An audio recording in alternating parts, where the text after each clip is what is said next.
Ladies and gentlemen, please rise for the national anthem.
Your Excellencies, Honorable Ministers, Secretaries, STPI partners, ladies and gentlemen, Assalamu alaikum and a very good evening. On behalf of entire STPI team, we welcome you to the inaugural plenary of STPI's 26th Sustainable Development Conference and the conclusion of Sustainability Investment Expo. To begin the proceedings, may I invite Qari Mumtaz Hussain Saab.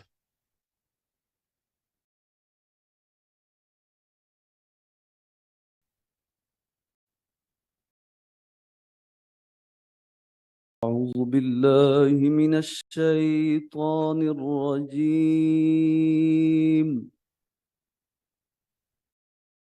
بسم الله الرحمن الرحيم.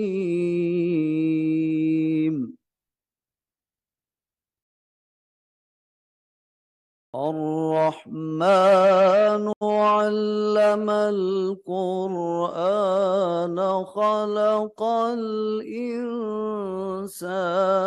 علمه البيان.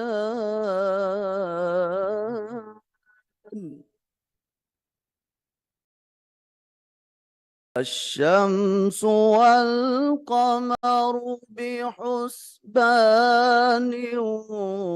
والنجم والشجر يسجدان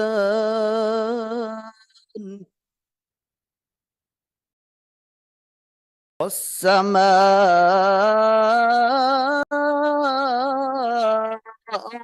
رفعها ووضع الميزان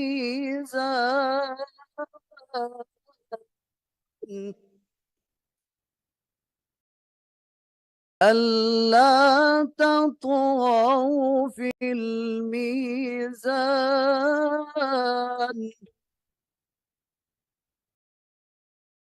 وأقيموا الوزن بالقسط ولا تخسروا الميزان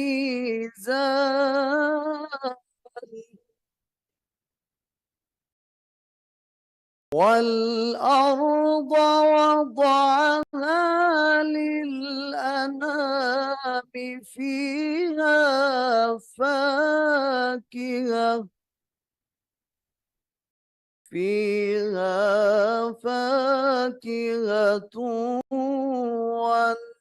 والنخل ذات الأكمام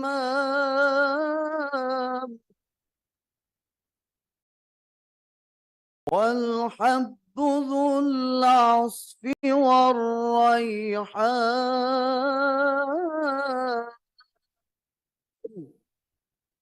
فبأي آلاء ربكما تكذبان صدق الله العظيم. Jazakallah. On behalf of Team STPI and our esteemed conference partners, I thank our chief guest, His Excellency Dr. Arif Alvi, President, Islamic Republic of Pakistan, Ms. Mashal Hussain Malik, Special Advisor to the Prime Minister on Human Rights and Women Empowerment, His Excellency Dr. Masood Jarallah Al-Mari, Director General, Islamic Organization for Food Security and Director, Ministry of Municipality and Environment, State of Qatar. The title for today's plenary is Navigating the Roadmap to Recovery, Resilience, and Optimism. May I now request Dr. Abid Qayyum Suleiri, Executive Director, STPI, to give the welcome address and introduction to the 26th Sustainable Development Conference.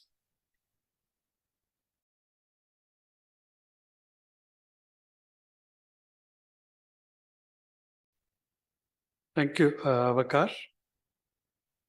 Honorable President of Islamic Republic of Pakistan, members of the Cabinet, Excellencies, diplomats from friendly countries, representatives of the civil society, academia, development partners, knowledge partners, esteemed audience, and respected guests on head table.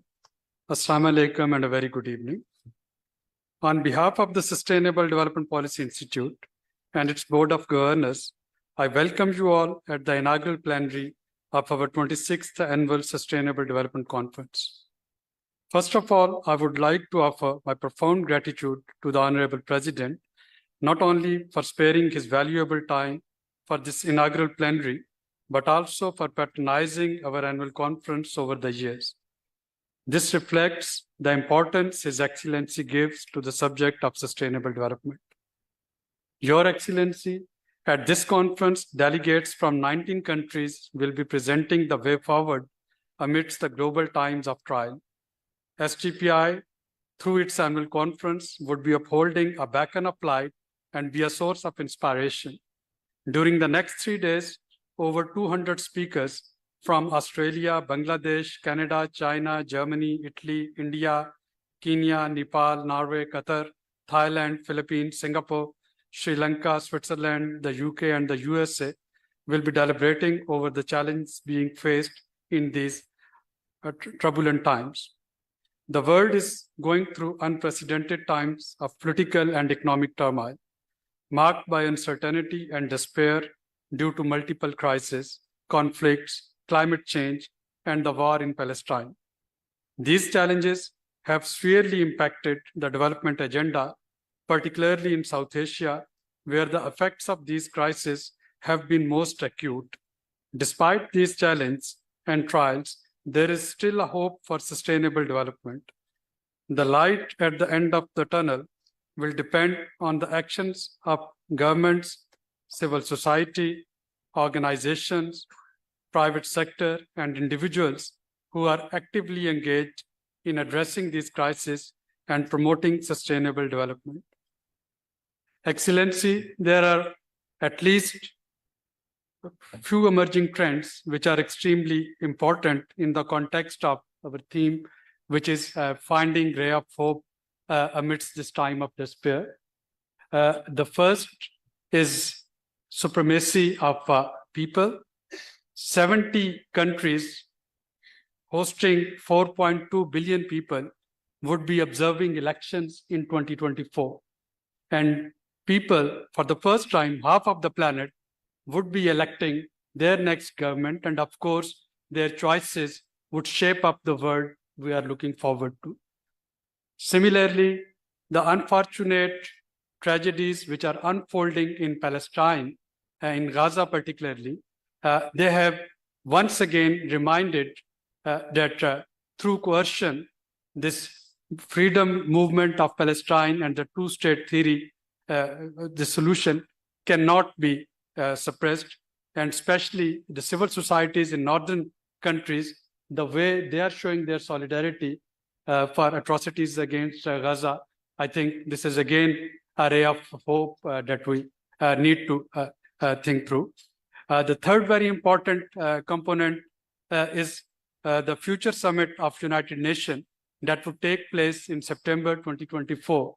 And this would actually be looking at reshaping the governance of international financial institutes. So now there is a realization that the current governance mechanism of IFIs, perhaps that is not delivering for developing countries and not delivering for climate vulnerable countries. Likewise, the generative capacity of artificial intelligence that has again given us another ray of hope that perhaps with this advent of technology, there must be something optimistic that can be taken out of it. Now, ladies and gentlemen, if we look at all the threefold trends and game changers, I can see a ray of hope and I can see this light at the end of a tunnel. But light at the end of tunnel cannot be secured through just talking and just organizing these conferences. It would be through collective action. And this collective action, Excellency, that's why you could see here, we have representation from civil society, from academia, from development partners, from bureaucrats, from parliamentarians, and from international partners. And all of them together in this journey, perhaps they can actually get this sustainable development materialized. Sustainable Development Policy Institute, throughout the last 32 years, we have been trying to remain part of solution. We have been organizing such conferences in order to set the agenda. And we feel that this conference is extremely important because that would set the agenda for the next government that will come after elections in February 2024. So although the situation is bleak, there is economic turmoil, not only in Pakistan, in 55 other countries. All of us, we are facing climate change challenges and various other challenges which have the different magnitude in developing as well as in developed world. But together, we can find the solution. And over the next 3 years, in more than 37 sessions and 9 plenaries, we're trying to find that solution. And we'll definitely be sharing our recommendations, not only to your good office, but also everywhere else where it matters. Thank you very much, Excellency, for gracing the occasion today.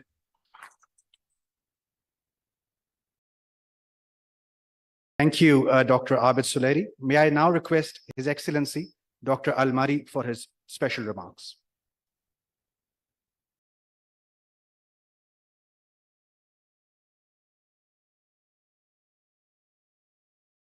Bismillah, alhamdulillah, wassalatu wassalam ala Rasulullah. Your Excellency, Dr. Arif Alavi, the President of Islamic Republic of Pakistan. Your Excellency, Ms. Mashal Hussain Maliki, Special Advisor to the Prime Minister on Human Rights and Women Empowerment. Your Excellency, Ambassador Shafkat Kakakhel, Chairperson of SDBI. Your Excellency, Dr. Abdul Qayyum Solari, the Executive Director, SDBI. Distinguished experts and colleagues, ladies and gentlemen, dear participants.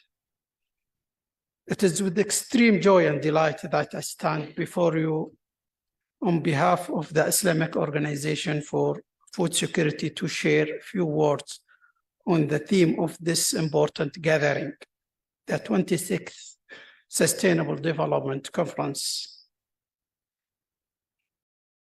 A beacon of hope in the challenges time we face.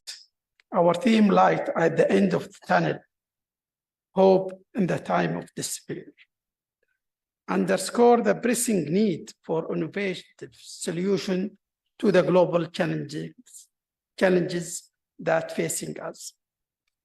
Before starting on the critical topic of food security, allow me to address the word of thanks and appreciation for being invited to be here today to share of our vision in such critical topic.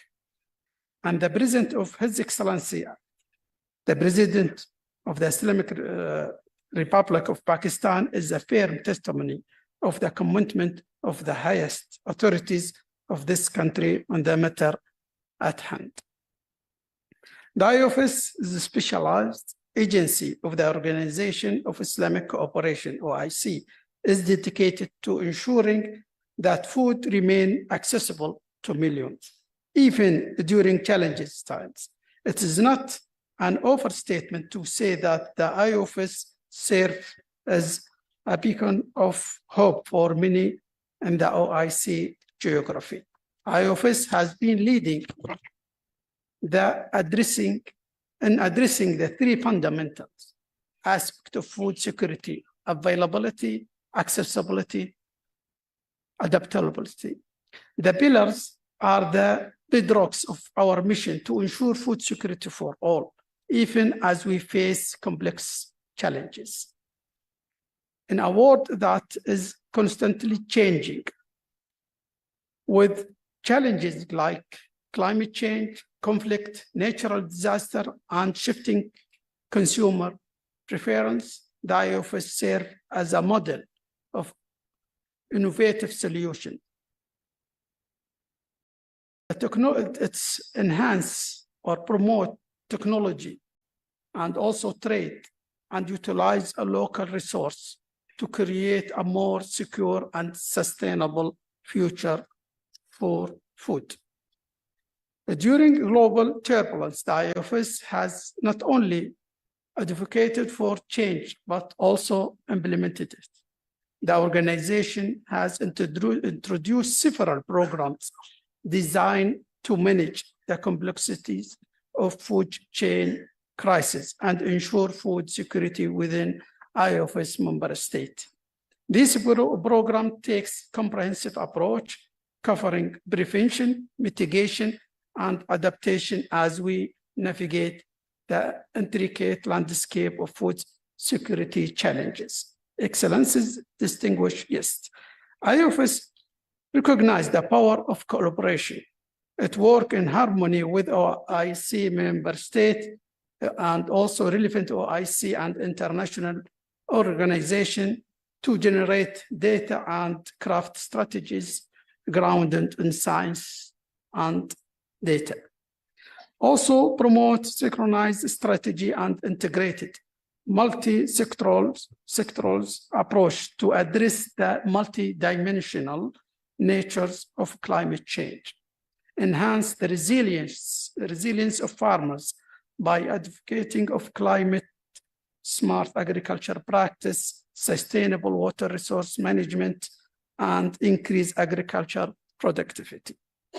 To address this complex issue, the IOFS calls for global action and encourage the launch of diverse programs and initiatives within its mandate. Notable examples include the Africa Food Security Initiative and the Afghanistan Food Security Program, both reflecting the unwavering commitment to sustainable solution within the Muslim majority countries. Furthermore, the IOFS recognizes the importance of financial resilience.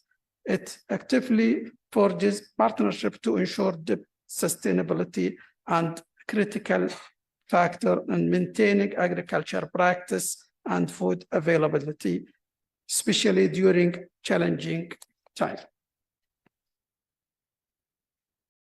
The IOFS excel in political coherence and development, bridging political divides and fostering cooperation among member states.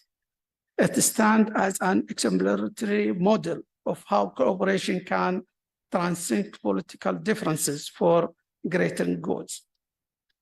Ladies and gentlemen, distinguished participants, as we engage in discussion and session of this conference, let us reflect on our past experience, drawing valuable lessons to shape more resilient economic, foreign, and social policies that safeguard food security. By working in unison, we can find a light at the end of the tunnel, ensuring that hope persists even in time of despair. In conclusion, the IOFS, with its unwavering commitment to food security and sustainability, offers hope in challenging time. Its achievement and effort inspire us to join hands and create more sustainable, resilient, and food secure South Asia and beyond. It's through It's through collective effort that we can eliminate the path toward a better future. I take this opportunity to thank the organizer for kindly inviting me and pray for Allah grace and blessing for a productive and successful conference. I thank you for your kind attention. Wassalamu alaikum wa rahmatullahi wa barakatuh. Thank you, His Excellency, Dr. Al-Mari. May I now invite Ms. Mashal Hussain Malik for her special remarks.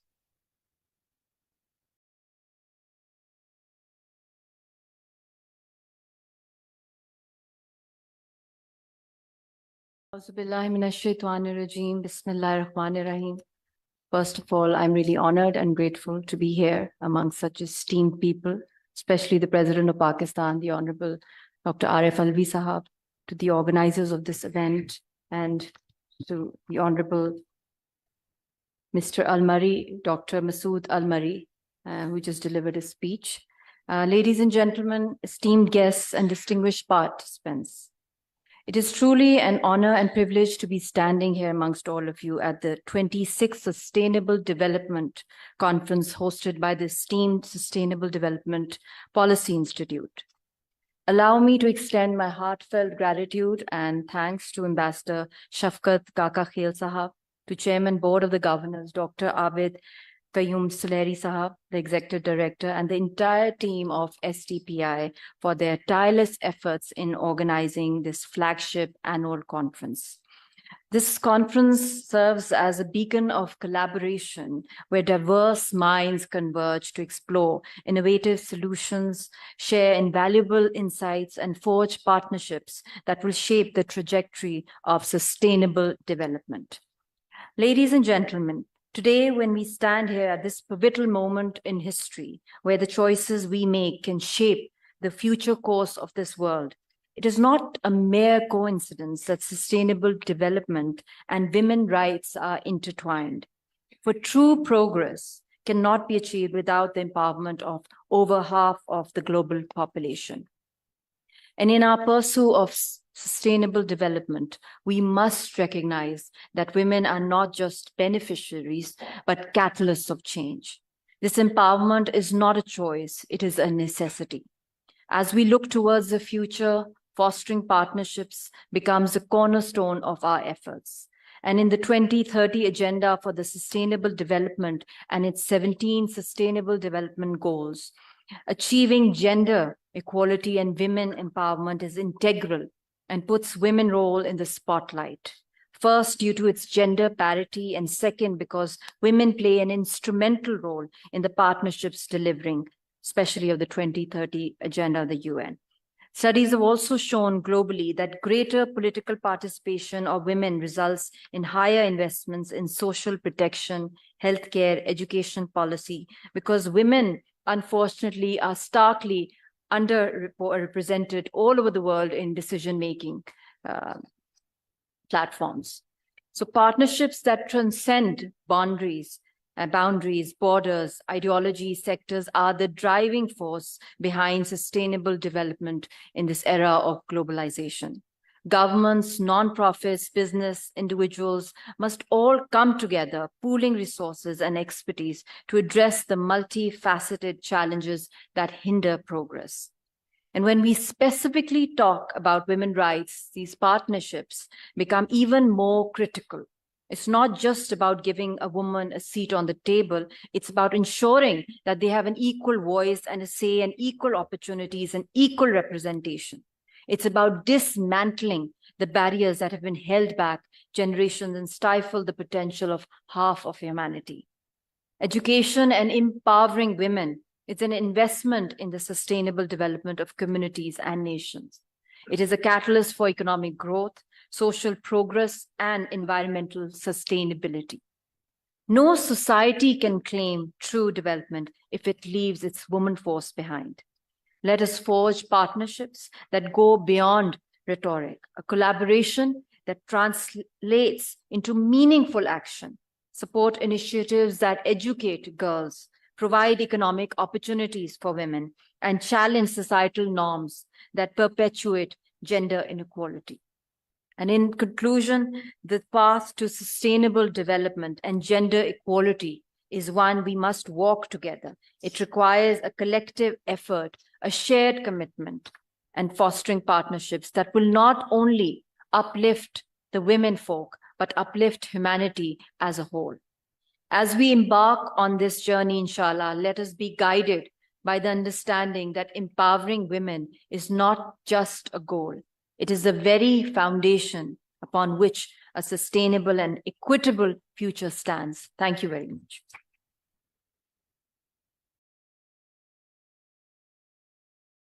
Thank you, Ms. Mashal Hussain Malik. For our foreign delegates, we have the translation services available as the President's speech will be in Urdu. May I now request our chief guest, His Excellency Dr. Arif Alvi, to address the ceremony.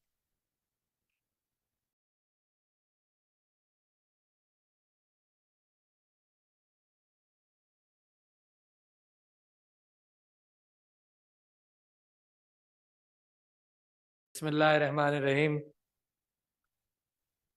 Ms. Mashal Hussain Malik Sahiba, SAPM on Human Rights and Women Empowerment, and a very good spokesperson on Kashmir and women rights, mashallah, on human rights as well. Dr. Al-Jarai, Director General, Islamic Organization of Food Security. Dr. Masood Jarrah Al-Marri, DG, Islamic Organization for Food Security. MashaAllah, I've confused the two titles from State of Qatar, Ms. Dr. Marri. Dr. Abid Suleri, Executive Director of SDPI. Honorable Ambassadors, Excellencies, Diplomats, Country Director of World Bank, representatives of UNDP, ladies and gentlemen. Assalamu alaikum. The first issue which I had to resolve right now is the fact that I usually speak in Urdu because sometimes my conversation is carried on television and it is easier for my people to understand Urdu. I've just been requested by my secretary because of the audience here to speak in English. Sometimes translations are lost. So I am confused, but at the same time, let me make this decision after 4 or 5 years on this occasion that I will speak in English.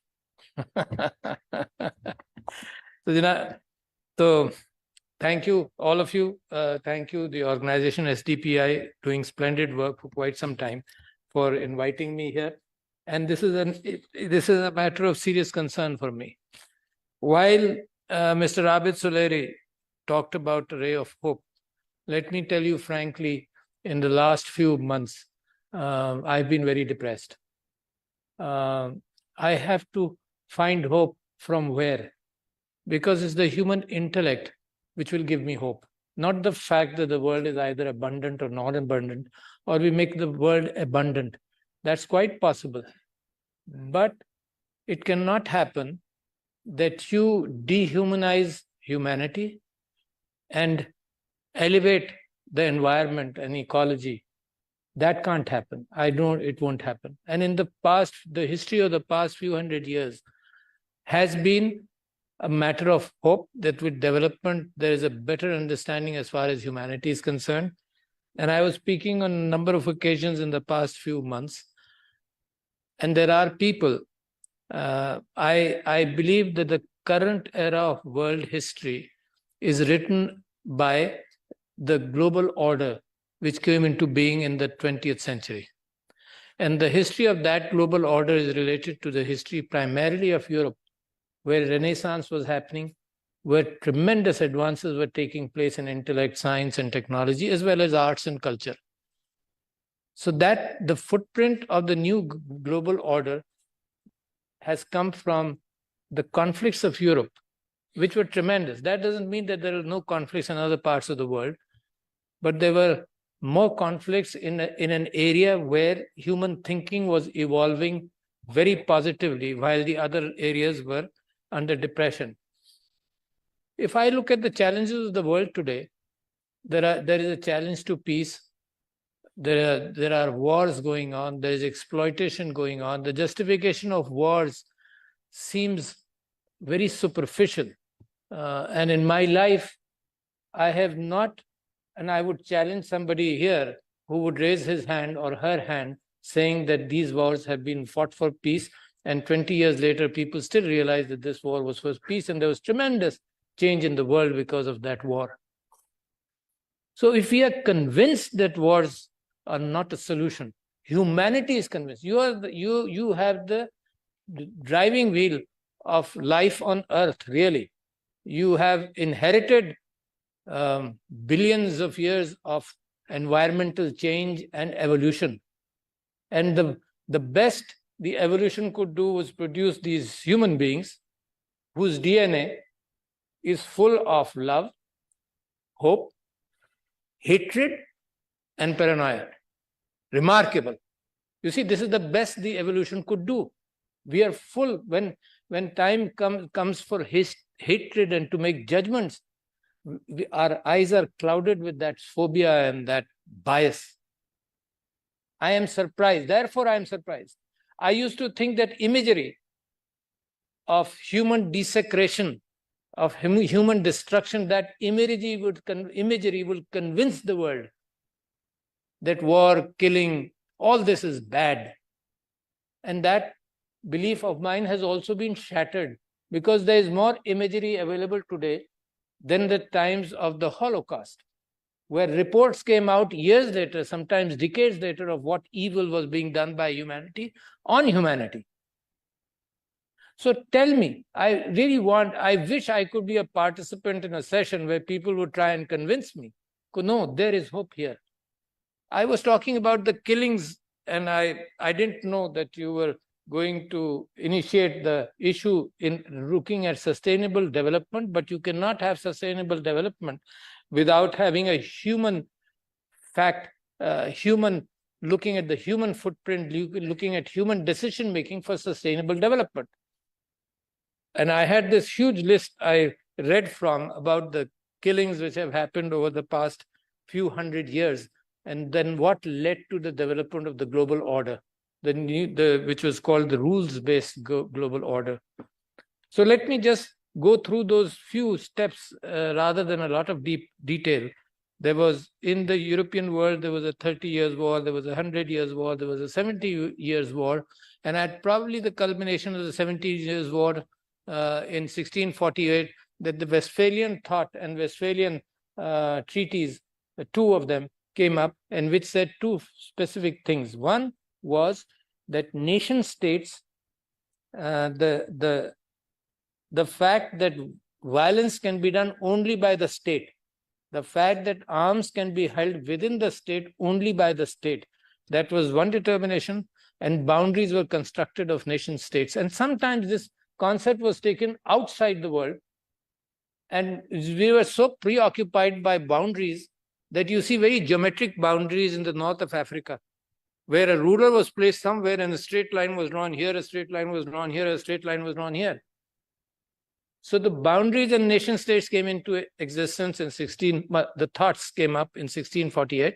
And Henry Kissinger has made a very interesting statement. He has said that all the results of the Westphalian order and subsequent progress in that area was done without consultation outside of Europe, except probably North America. And I still believe that. So now this rules-based world order looked at the devastation of humanity against humanity itself. And when few years ago, I was speaking to one of the forums in Islamabad on the killings which have happened in human history, and somebody pointed it out that I must read Steven Pinker, his book, I forget, it's a very complicated title, that the Angels of Human Nature. And it's a positive book. It talks about the fact that there's less killing today than ever before. Probably he's true. And he started from the time of Adam, and he said there were 4 people, Adam, Eve, Abel, and Cain. And out of 4, 25% were killed. So starting from that, of course, we are better off. But at the same time, I think because of the traveling of human information and of misery, it's a very unhappy world. But I don't have statistics to back me up. I believe I am unhappy, and therefore I extend my thought process to other people that other people must be unhappy. But somebody asked me a few days ago, how do we convince our children regarding the hope in human nature? You see, don't forget the world, but it's the human footprint on the world which is important.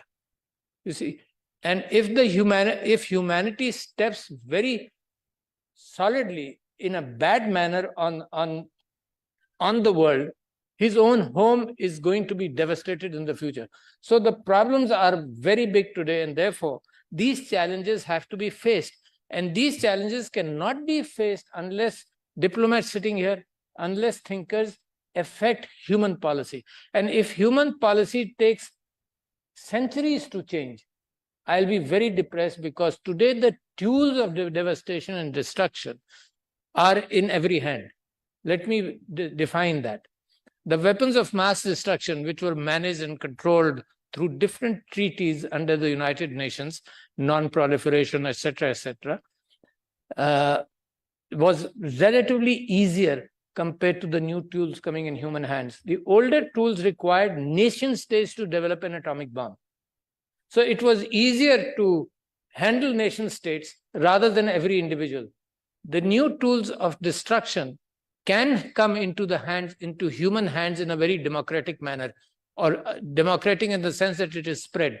The tools of artificial intelligence can be very devastating.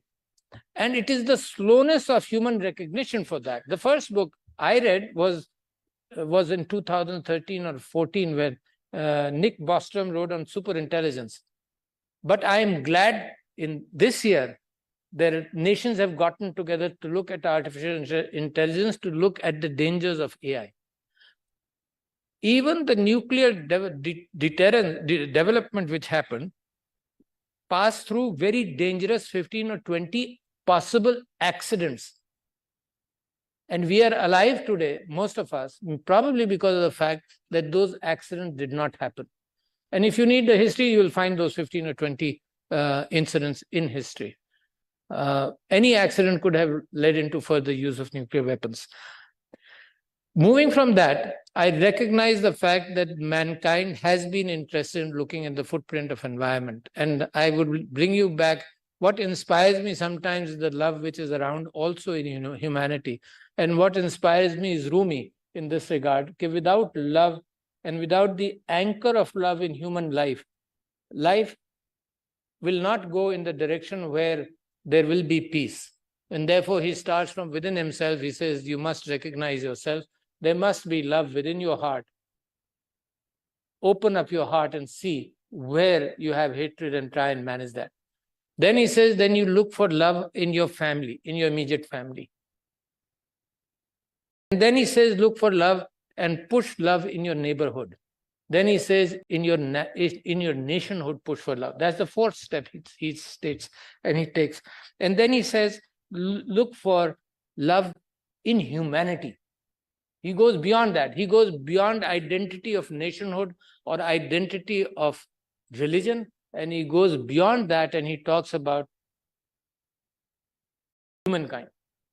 But then he makes the sixth step, which is very important. And Rumi, a few hundred years ago, imagine he makes the sixth step. He says, look for love and love every creation of nature or of Allah subhanahu wa ta'ala. Every creation, whether it's the clouds, whether it is the stones, whether it is water. And that is the first time I read really in that manner, that humankind must be looking for a comprehensive love situation. Then he says, love your God, love your prophet, and then love your God. You can't start from up down. You have to start bottom up. You start loving within. And it is very important that all the prophets of the Abrahamic tradition and other religions around the world have looked for peace, have looked for prosperity in humanity through peace.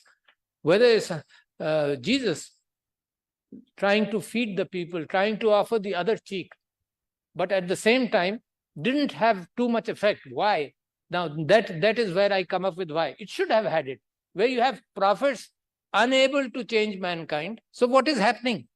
So how can we, with all that following, none of you can ever think of any following, even 1% of that. So what is happening with all that following of Islam and Quran? And the Quran says, if you kill one man, you have killed humanity. And if you save the life of one man, you have saved humanity. It doesn't talk about Muslims or Christians. It talks about human beings. With all that message around, humankind ignores that. Now, let me come back to what, so I was saying the fact is on environment, and before that, I believe the Prophet ﷺ talked about the fact that if you do ablution before namaz or salat, you must take care, even if you're sitting on the shores of a river, to use water in a conservative manner. So if I look throughout history and I look at European history, I had just forgotten the name of Carl Gustav Jung, and I just recollected sitting here.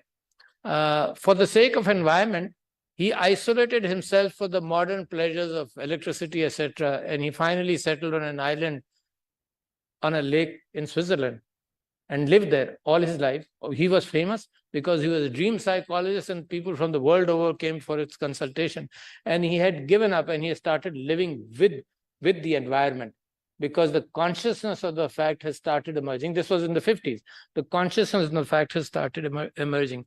So, while I'm confused at this, what will happen?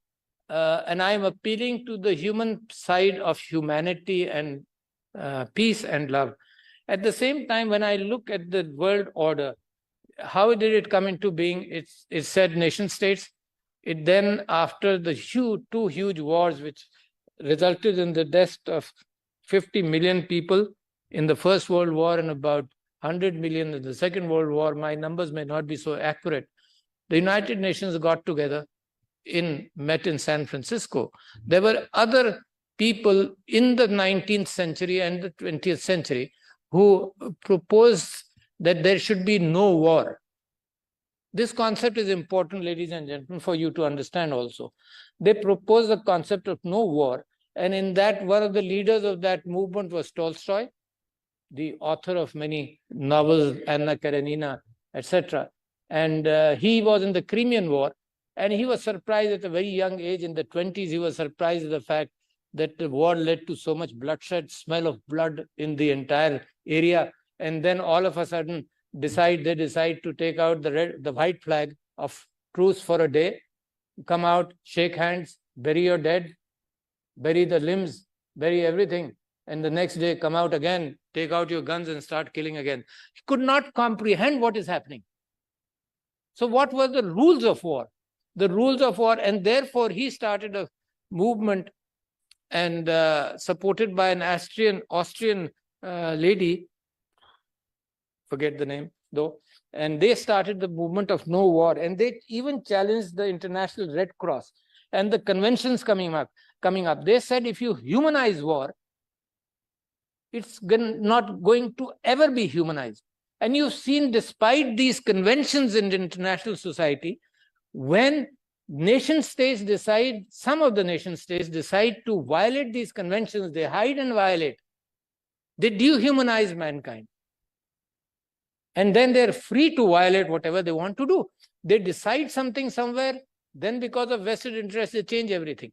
So they challenged that, for example, when the Red Cross was being established, they challenged the fact that Henry Dunant, who was the founder of the Red Cross, and they said he should not be given a Nobel Prize. So therefore, the committee decided to give a peace activist also a Nobel Prize. So this humanization of war by rules has been seen to have been violated by democracies in the world also. So what are the rules for? Where the rules do exist? So therefore, in a naked manner, I believe that there are vested interests which override all rules. There was George Bush, who in 2001 said, criticized Israel for assassinations being done outside of Israel in other countries. And at the same time, we see a change when it suits superpowers, they start assassinations without trial, without anything, just go and make a determination and swat, and you hit. And collateral damage is something which has come up. So what you are doing, your human footprint on this world is leading to a lot of collateral damage as far as environment is concerned. So collateral damage is accepted today, whether it's humans or whether it's the environment. And this slow progress of human thought, the world is faster than the slow progress of changing our habits. Its intellectual development is faster than the progress of changing our habits. Its intellectual development and tools are coming faster than our ability and proficiency at using those tools. But it is not it is not a new phenomenon. Everywhere throughout history, you see, as tools as weapons developed, there was usage of those weapons for peace, rarely for peace, but justified for peace, but it was always used for war. Having said all that, because you are all my friends, we are looking for hope. And maybe I evolve gradually towards hope, but it may take some more assessment in my own mind, how to be able to grab hope from a world which is suffering from food scarcity and which is suffering from fresh water scarcity in some forms, where it is suffering from a global environmental change of global warming. Where do you get hope? So I find hope in the human intellect, but not in human passions. So I'm differentiating that the human passions override my hopes, but the human intellect has the potential of developing hope, and it has delivered. So therefore, my argument is not one-sided. I am trying to understand both sides of the spectrum, how quickly the human intellect is changing, much more than you think. There's a very good book, The World is Changing Faster Than You Think. And whatever changes you see, they are exponential actually. And we can't understand exponential really. In this sitting, those of us who are mathematicians should look at the actual mathematical description of human, exponential, to understand it is actually exponential what is happening. Just giving you one small example. You know, the DNA, DNA of genome project of humankind was worth a few $1 billion, and it was decided it will be done in 14 years. And after 7 years, the report was that only 1% has been done. So everybody said it will take 70 years, or maybe 100 years for that genome to be one human genome to be analyzed. But the mathematicians and the AI people were confident that this is the right pace. So let me tell you what is exponential. 1% in 7 years, doubled, 2% in 8 years, 4% in 9, 8% in 10, 16% in 11, 32% in 12, 64% in 13, and in 14 years it was done. So you understand, please understand this, just a small example. I have lots of examples, but please understand this small example of exponential change in the human intellect. It's not AI alone. It's a lot of things. And that is where the philosophy of abundance is going to emerge from. And it is emerging. For example, as far as energy is concerned, the ability to handle, to change energy from the sunlight to electricity is changing again exponentially. And tomorrow fossil fuels may just be a thing of the past, but it is happening exponentially. What has also happened is democratization and demonetization of these stories. Individuals are getting into this irrespective of your very sophisticated educational backgrounds.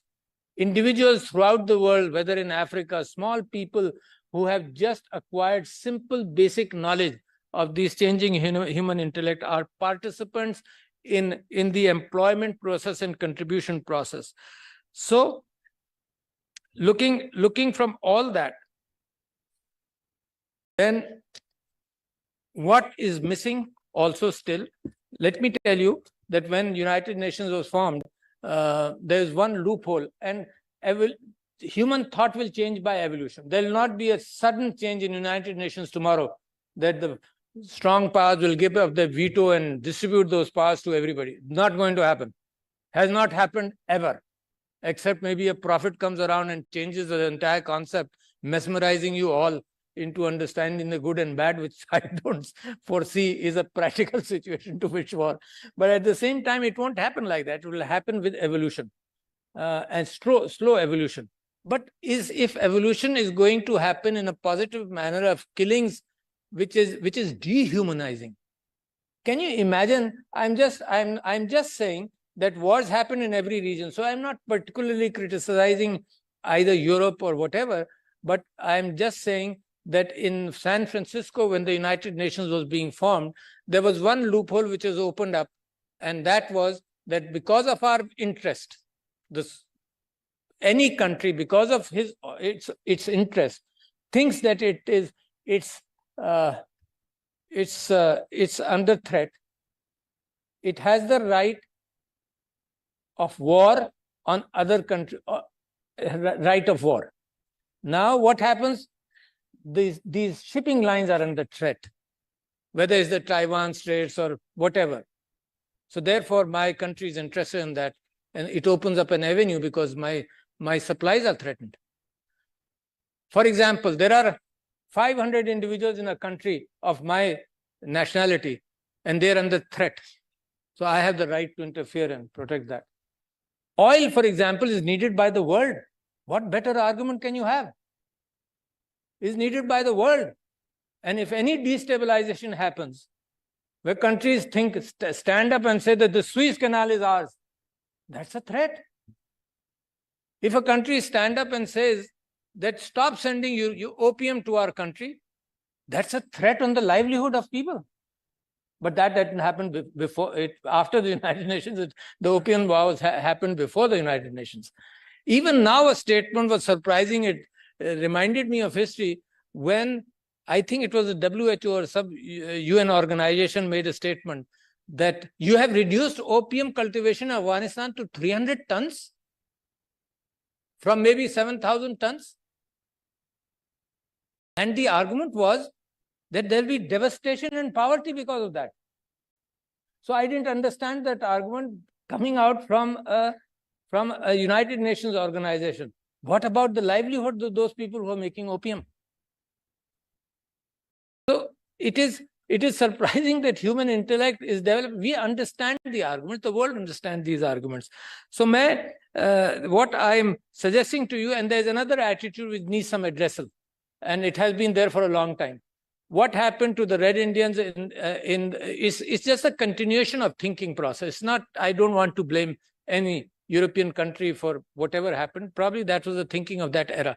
What happened to the Red Indians? What happened to the Incas? What happens to the Aztecs? 20 million people, 40 million people, 100 million people died in all these things. And the basis was that you can't talk to these savages. These are savages. And if you doubt my words, please look up history. Look up Thomas Jefferson. He said, you can't talk to these savages. How can you talk to these?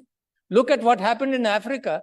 The colonizers happened everywhere. Colonizers of Europe said, you can't talk to these savages. They don't have Christian ethics. They can't understand these things. They won't stand by the pacts which you make with them. Even today, the world is still classifying some people as savages who can't be talked to. They must be eliminated. They must be killed. For God's sake. If that is the judgment of humanity, it's a dangerous judgment. You can't isolate these savages. For example, if you call them savages from their societies, from the pain they're going through, do you for one moment, it's a matter of thinking, intelligence is common to all of us. Do you think, and humanity, we are based on love, hate, and phobias and everything. Do you think for a moment that what is happening in Gaza today will result in the Gazans looking for peace, sacrificing whatever thoughts they had, because the world was too powerful, Israel was too powerful, it has killed our people, but that's a lesson for us. Let's compromise. Or do you think it will lead to further reactions? And the best example to do that is not to look at what I'm trying to suggest. Look at the history of the Jews in Europe. Look at this. They were talked against. They were thrown out of countries. The biggest city of the Jews was Bursa in the Osmani Sultanate. In Spain also, they were protected. So the Muslims had no long history. There were incidents, but no long history of excommunicating or pushing the Jews away. There was a war going on in Europe where Europe struggled for secularity. And with the experience which Europe had, probably that was the good way to go. They struggled for secularity. They said the wars in Christian Europe between Protestants and Catholics, some wars were even called Catholic wars. Because of all that experience, we want the church out of statehood. Maybe they made a good judgment. But the result was, now what was the alternate of that morality which was coming from Jesus, for example? The alternate was an ethics-based morality which may be called humanity. So for the last 100 years, democracies, secular democracies, and I'm not talking about theocracies to come, I'm just trying to understand what is happening. For the last 100 years, of 75 years, especially after the United Nations, these secular democracies are making judgments which on the human level of calculation are very drastic and still lead to a lot of wars. So this is the humankind thought process. That the interest is our vested interest, which must take us to our solutions. Therefore, humanity has not taken over. The principles of humanity have not taken over alternate to the religious humanity. So, but still, keep in mind, I'm not talking about a secular state, but I still think some constitutions, even in the Western societies, do start with the fact that right to happiness and belief in God, etc., etc. But as far as the actual workings of the laws are concerned, they are deprived of that. There are two kinds of laws. One law is human law, and that's based on how people think. And the other law is state law. Sometimes they come together well, where human reactions are also considered, and sometimes they come differently. Let me just mention something, and I would like to close quickly because I have taken a lot of your time already. Let me mention to you that the evolution of law in Europe, I won't call it Christendom, evolution of law in Europe and in the nation states and evolution law of Islam has been quite different. In Islam, the law started from the Quran and the Prophet's lifetime and what decisions he made and the Khulafa Rashidin. That was the origin of the law and the spirit of the law. Because if he said for knowledge, go, even if you have to go to China, that doesn't mean we go on a camel. That means every tool can be used, and China is just an example of that time. So the laws then, the muftis, were living in society where people would go and say, this is a dispute between me and Mr. X or Miss X, and this dispute, please solve this. So they would look at that tradition and ethically make a judgment. And the states, until the Osmani Sultanate, the states appointed qazis only, the judges, not to make new laws. The state never made law until the 20th century. The state never made law in the Islamic world. It was the judge who was appointed by the state, but he would refuse, he would look at the laws made by the muftis and decisions made by the muftis, and decision was based on those laws. But at the same time, when the state appointed a qazi, he sometimes would tilt, or quite frequently would tilt towards the state, and that is how the state influenced the law. Having said all this, just giving you a figure that I was trying to look at the amount of hard-earned money of the people of the world which went into a philosophy of mutually assured destruction. It was not an alien philosophy. It was brought by us thinkers, very smart people throughout the world. Mutually assured destruction. If you kill if you destroy some of our cities, we'll destroy some of your cities. Now, you can react and destroy some more cities, we'll destroy some more cities, until you can destroy the world 7 times over. Achha, leave that. So imagine the human thinking. Without ethics of any kind, without any humanitarian principle of any kind, with a group of people leading the thought process. And today, more than democracies, there are vested interests of multinationals. People have talked about it. President Eisenhower talked about it. Vested interests of lobbies, of different lobbies. Today, the wealth, some lobbies have more wealth than a lot of nations of the world. And there has to be a determination, because at least in democracies, people come together and make policies. In these multinationals, there are individuals which make policies based on their wealth of $100 billion behind them. It's a dangerous state today.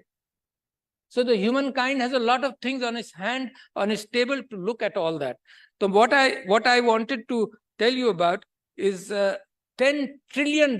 It's my calculation, but if you look up some research and try to follow that, $10 trillion were spent of hard-earned money of the people of the world, of people of America, of people of Europe, of people of Russia, in making these bombs of mutually assured destruction.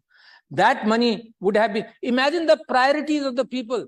Ladies and gentlemen, I want to start thinking of changing of priorities. Imagine the priorities of the people, that 10 trillion, even $1 trillion would be enough to stamp out global hunger, for example, or to bring in education for everybody in the world today. Pakistan is suffering from 28 million children out of school.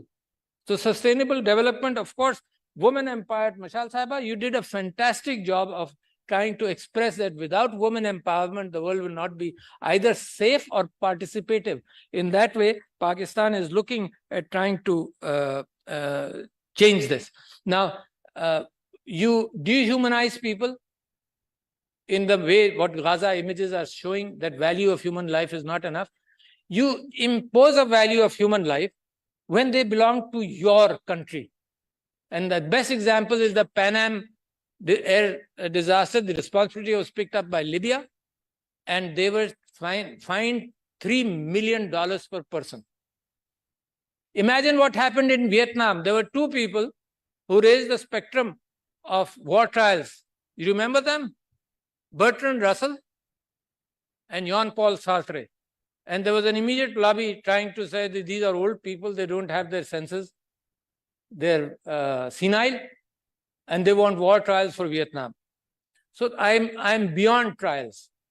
I'm looking for hope in an evolution in the world order, where there is participativeness of people, of numbers, not only vested interests and exploitation. I don't know where to start, except you people of intellect, intelligent people sitting here, and maybe the recognition of the fact that you have time running out on you. This is the first time, I believe, in human history where time may be running out of hand.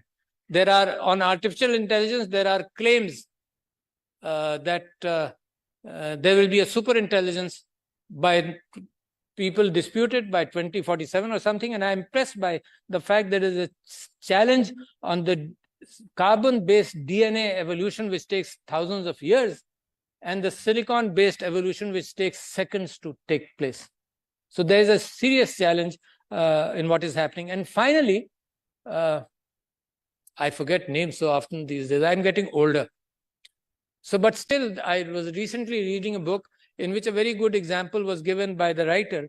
And he said that by the time that the expectation is that AI will be 1 billion times stronger than the human mind.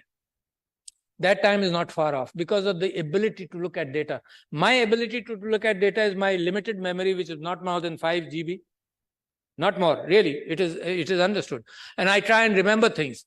But today, the ability of ChatGPT to look at thousands of GBs and to collect information within seconds, the recall. I imagine I am forgetting the name of the author.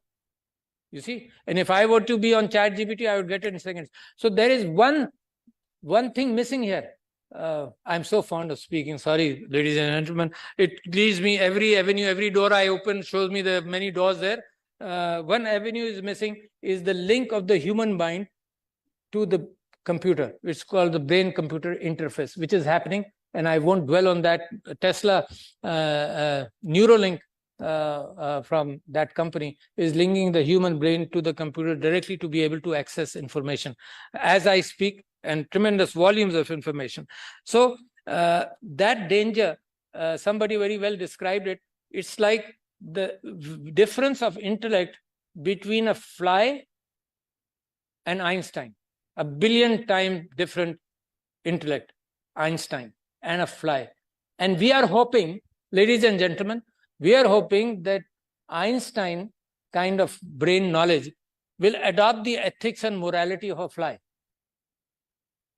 And that's an example which surprises me to think more. And therefore, ladies and gentlemen, without human value, there is no global order which is going to come. But I have hope in humankind of love. But there's another engine which is working against in time, which is working against us. So it's a race between you, love, peace, and the existence of this world. With these not few words, I would like to end my speech. Thank you, ladies and gentlemen. May I request the panelists to join in front for a group photo? I would request the guests to remain seated.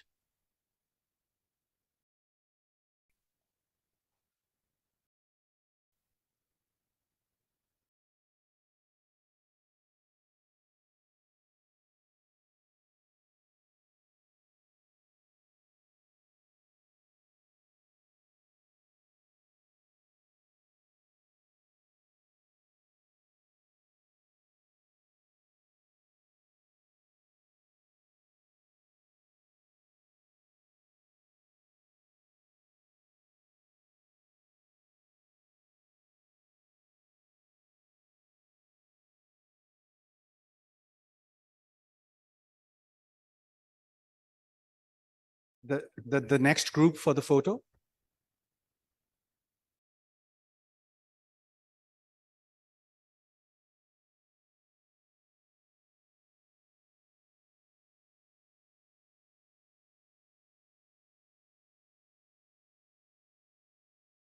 Staff of STPI may join.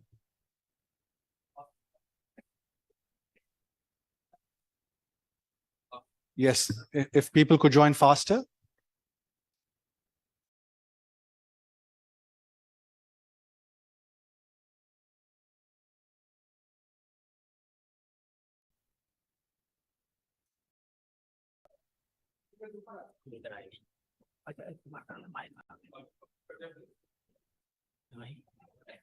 मेरे सामने हमारे सामने हमारे सामने mic भी आ गया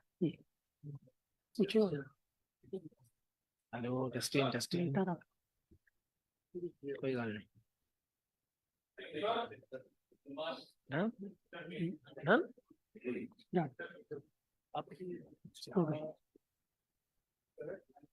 I would like to thank the President for joining us for this plenary.